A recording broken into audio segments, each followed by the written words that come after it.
Bonjour. Aujourd'hui, on se penche sur un sujet d'examen un peu spécifique, une épreuve d'art et musique du bac haïtien de 2019.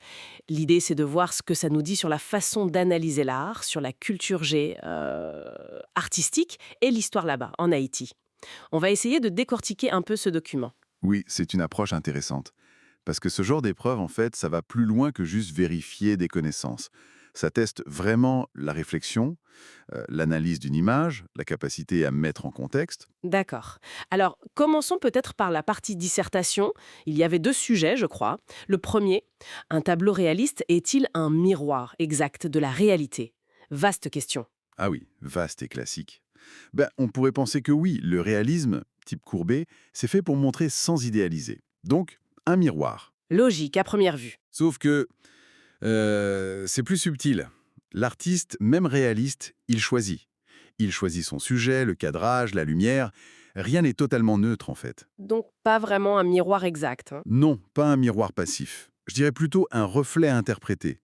Une vision proposée par l'artiste. C'est une construction, pas une simple copie. Une vision, d'accord, je vois. Et l'autre sujet, alors, c'était sur la science et l'art.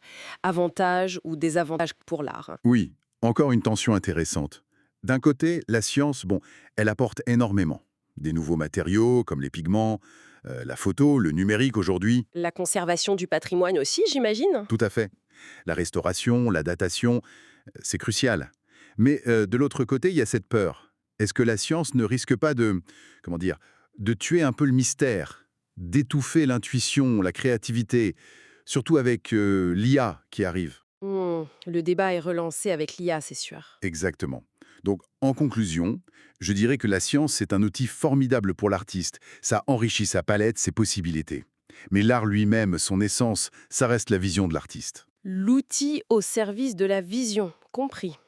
Passons à l'analyse d'œuvre. C'était sur le Nègre marron d'Albert Mangonès, une œuvre très très connue. Absolument iconique. Alors, pour décrire rapidement, c'est cette sculpture en bronze, à Port-au-Prince. On voit un esclave en fuite, le marron. Il est agenouillé, mais pas soumis. Ouais. Il a une chaîne brisée à la cheville, il souffle dans un lambi, une conque marine, et il tient une machette.